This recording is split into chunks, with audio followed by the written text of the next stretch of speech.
Please wake up. Won't you wake up? You have to wake up. Attachment is a Shudder original, written and directed by Gabriel Bierge-Lassen. This is his feature film debut. This centers around two particular characters. Maya, played by Josephine Park, a Danish woman working in a bookstore, reading stories to children, just having fun. She is a little bit of a celebrity. She was actually on a television show.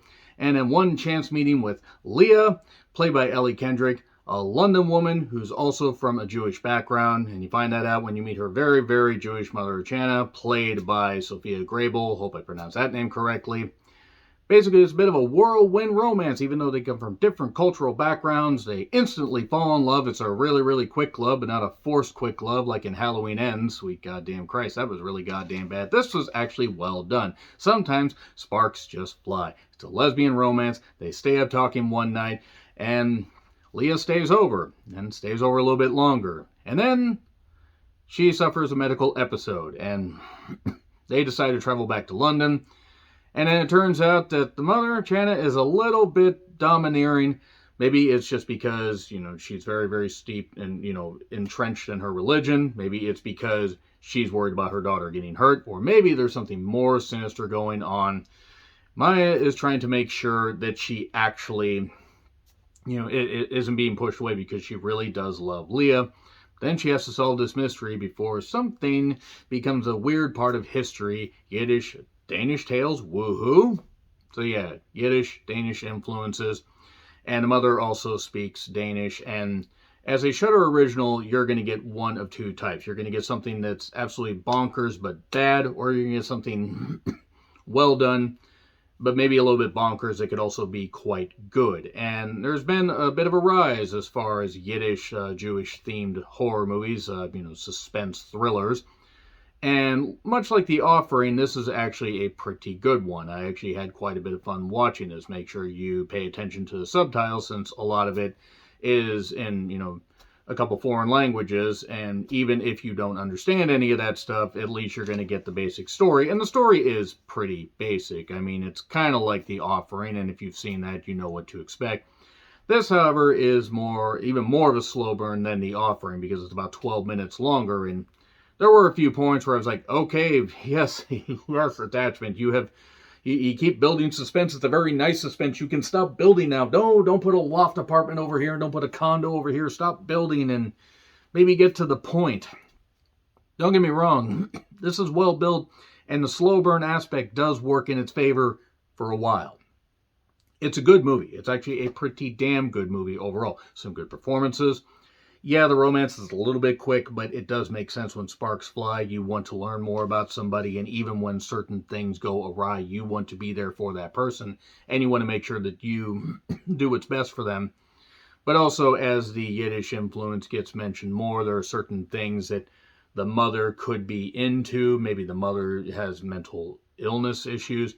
Maybe Leah hasn't been perfectly honest. Maybe there's stuff in the past that we don't necessarily know about as these layers get peeled back. And there's a pretty good story to this. My issue is that this probably could have been cut down by about 15 minutes. There are a few scenes that I felt went both a little bit long, and a few scenes that maybe weren't necessarily, necessary. That being said, performances, the cinematography, how well shot it is, and the fact that it uses flashbacks intermittently to tell and craft a pretty good story.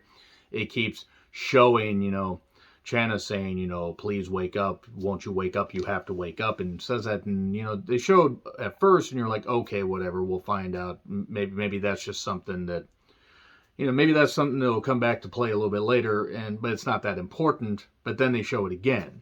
And it's not like repetitive. It's like, okay, this is absolutely important. And then once the reveal happens, it takes a little bit longer for anything to actually kick in. And that's not the worst thing in the world. You don't need to do straight up horror and beat you over the head with it.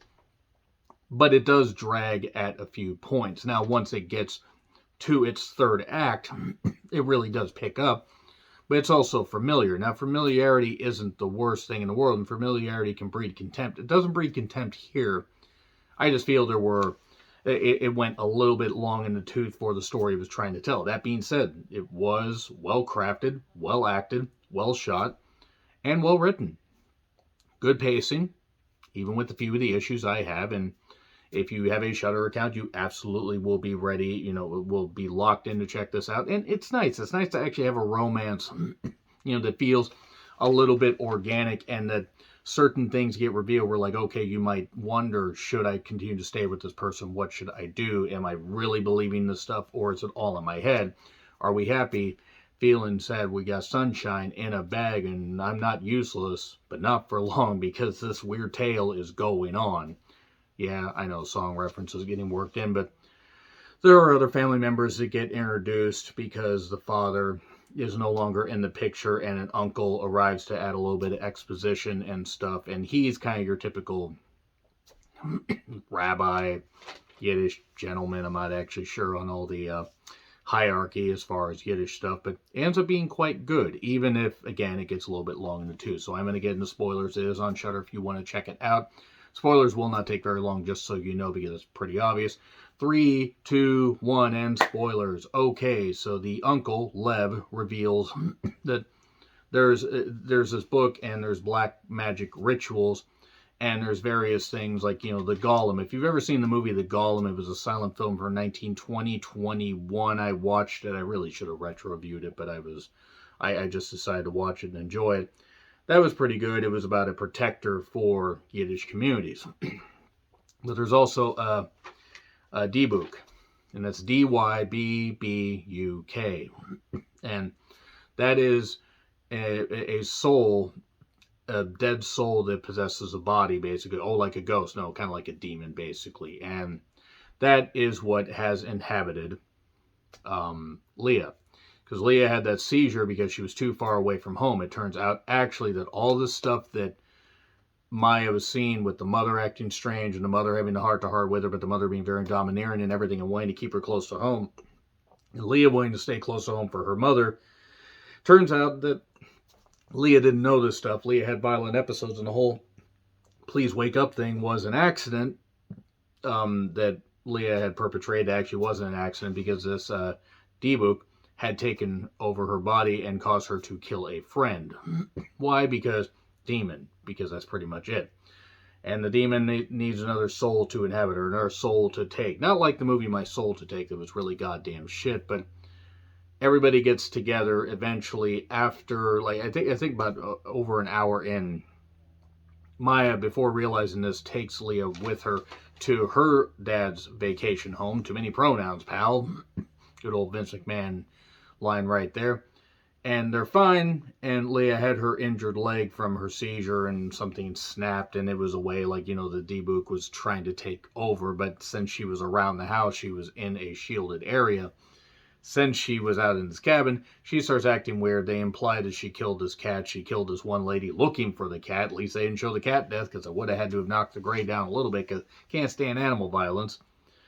But then they had to perform a ritual, and basically, to free Leah's soul, another soul has to take place. Well, obviously, the mother has her soul, or lets her soul be taken. Why the hell not? I mean, what the hell else are you going to do? You need to do that, and the problem is, the movie takes a little bit too long to arrive to that conclusion. Yes, you build some things, but it does, when it's obvious, you need to kind of hasten it, because once the audience can figure that stuff out, hate to say it, your clock is ticking before you just start to drag on a little bit.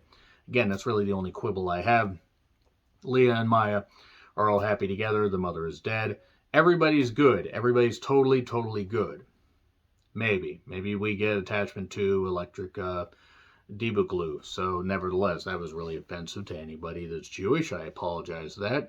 Did this movie get the Jewish stuff correct, the Yiddish stuff correct? Let me know in the comments.